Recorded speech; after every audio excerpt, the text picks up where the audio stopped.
बिस्मिल्लाहिर्रहमानिर्रहीम। अस्सलाम वालेकुम नाज़रीन, आप देख रहे हैं अनोखा अंदाज में आपका जमाल सिद्दीकी। उम्मीद करता हूँ आप खुश खुर्रम होंगे। नाज़रीन इकराम, चौधरी परवेज़ इलाही की रिहाइशगाह के ऊपर छापा मारा गया। चौधरी परवेज़ इलाही तो मौजूद नहीं थे, ना ही कोई ख़ानदान का फ़र्द मौजूद था।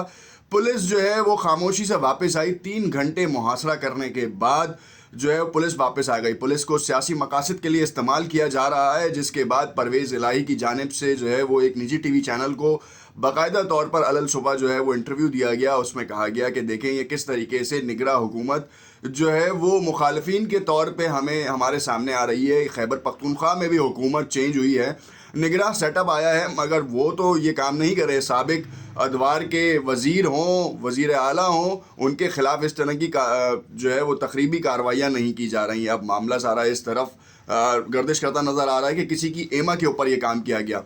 दूसरी जानिब पेशावर के हवाले से वाक़यात और उनकी तफसीलात जो है वो सामने आ रही हैं। तकरीबन 100 से तजावुज़ करती हुई लाशों की तादाद जो है वो ये बता रही है कि किस तरीके का शोक का समा है। नूर आलम खान कल जो है वो पार्लियामेंट में खूब बरसे और दौरान तकरीर जो है वो उन्होंने बहुत ज़्यादा सरजनिश की उन अशख़ास की कि जो पेशावर के वाक़े के ऊपर गप्पे लगा रहे थे।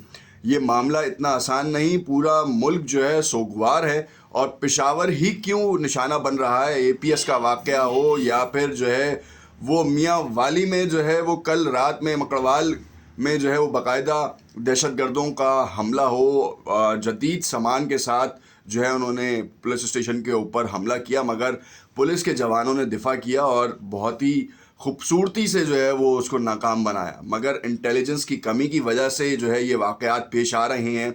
दूसरी जानिब पेशावर की एक बड़ी ख़बर सामने आ रही है, जिसमें ये कहा जा रहा है कि जो बारूदी मवाद है, अब ये गैर मुसद्दिका इसलिए है कि इस वक्त तक अभी भी इसमें तफ्तीश होना बाकी है। कहा यह जा रहा है कि जो बारूद है वो पुलिस की गाड़ियों में मुंतकिल हुआ। किस तरीके से मुंतकिल हुआ ये जानना अभी बहुत ज़रूरी है। निजी टीवी चैनल के ट्विटर अकाउंट के ऊपर ये ख़बर चली थी, जिसके बाद जो है वो एक अबहम की सी कैफियत है कि क्या वाकई ऐसा है या नहीं। तफसीलात में जानने से पहले आपसे इल्तमास करेंगे कि अगर आपने चैनल को लाइक एंड सब्सक्राइब नहीं किया तो ज़रूर लाइक एंड सब्सक्राइब करें। नाज़रीन इकराम, पंजाब में वाक़यात कुछ इस तरीके से हो रहे हैं कि जिसके बाद ये लग रहा है कि सियासी नफ़रतें बहुत ज़्यादा बढ़ती जा रही हैं।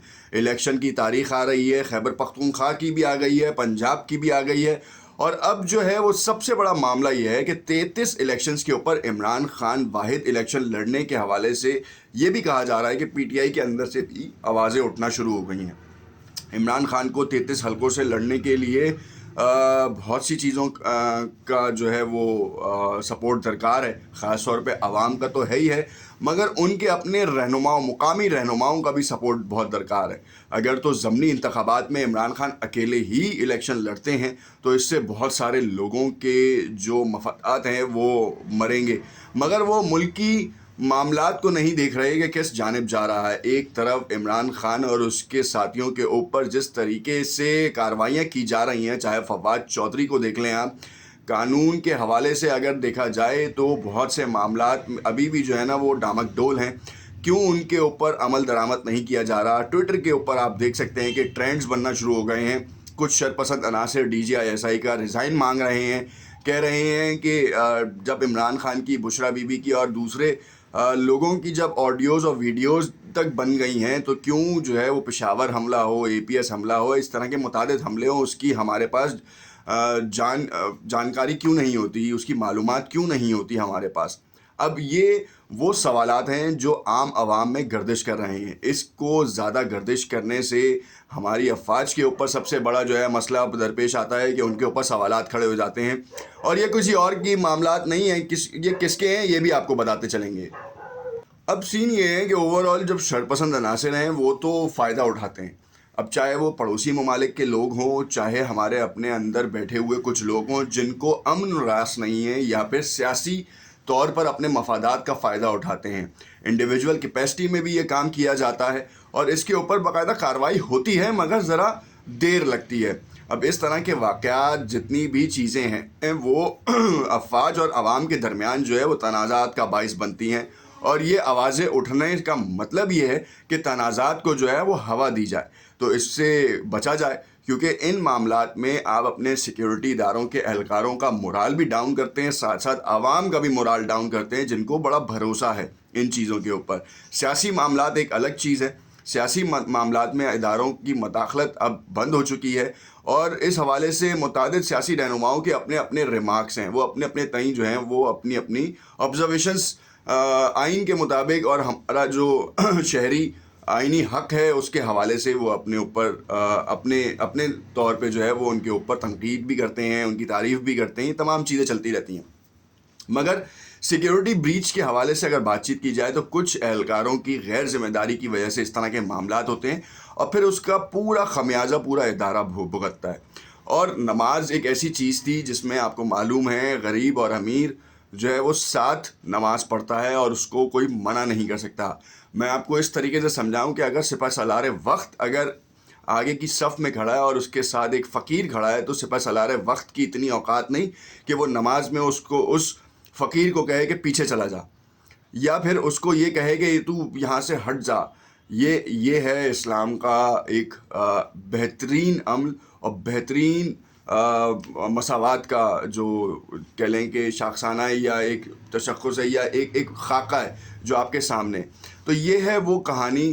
اب سارا سینیریو یہ ہے کہ جو شخص وہاں پہ پھٹا، جس نے خودکش حملہ کیا، اس کے حوالے سے متعدد چیزیں سامنے آئی ہیں۔ وزیر داخلہ جناب رانا ثناء اللہ صاحب ایک طرف یہ کہہ رہے ہیں کہ ہم بہت قریب ہیں جنہوں نے اس کی مدد کی، اور جو خراسانی گروپ ہے اس کے خلاف باقاعدہ طور پر کور کمانڈر کانفرنس میں بھی اس بات کا اظہار کیا گیا کہ ہم انہیں کیفر کردار تک پہنچائیں گے، اور ہم اپنے جوانوں کا خون جو ہے وہ رائے گاہ ہونے نہیں دیں گے۔ ان کی شہادتیں جو ہیں وہ اس ملک کے لیے ہیں اور اس عوام کے لیے ہیں، تو ہم ان کا بدلہ ضرور لیں گے۔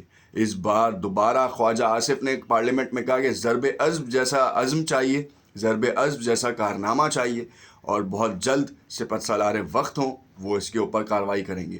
دیکھنا یہ ہے عوام کتنا زیادہ سپورٹ کرتی ہے۔ اور ٹویٹر پہ چلنے والے ان ٹرینڈز کے اوپر اگر تعمیری تنقید کو اگر لیا جائے تو اداروں کو انڈیویجولز کے خلاف کارروائی سے گریز کرنا چاہیے، ساتھ ساتھ ان لوگوں کو پکڑیں جو کسی مافیا کا حصہ ہیں اور مافیا کے طور پہ کام کر رہے ہیں اور سیاست میں کس طریقے کی گندگی پھیلا رہے ہیں۔ دوسری جانب معیشت کی زبوحالی کا شکار یہ ملک آپ عوام کی مدد کا انتظار کر رہا ہے۔ اوورسیز پاکستانیوں سے درخواست ہے کہ اس ملک کو نکالنے کے لیے، بحران سے نکالنے کے لیے اور IMF کے سامنے گھٹنے ٹیکنے سے بچنے کے لیے ہمیں جو ہے وہ ریمیٹنسز کی مد بڑھانی ہوگی اور اپنے اثاثے جو ہیں وہ یہاں منتقل کرنے ہوں گے تاکہ پاکستان ایک ترقی کی راہ پر گامزن ہو۔ کیونکہ اس وقت صرف واحد امید جو اگر ہے پاکستان کو بچانے کی اور پاکستان کو پھلتا پھولتا کرنے کی، وہ ہے صرف اوورسیز پاکستانیوں سے، اور کسی سے کوئی امید نہیں ہے، چاہے وہ سعودیہ ہو، چائنا ہو۔ یہ سب اپنے مفادات کی جنگ لڑتے ہیں، اپنے مفادات کے لیے پاکستان کو استعمال کرتے ہیں، اور انہی مفادات کے چلتے ہوئے وہ ہم سے بے حساب فائدے بھی لیتے ہیں۔ تو دیکھنا یہ ہے کہ کیا ہم انہی فائدوں کو دیتے رہیں گے یا پھر ان کے اوپر روک ٹوک بھی لگائیں گے۔ دیکھتے رہیے گا نوک انداز، کمنٹ میں اپنی رائے سے ضرور آگاہ کیجیے گا۔ شکریہ۔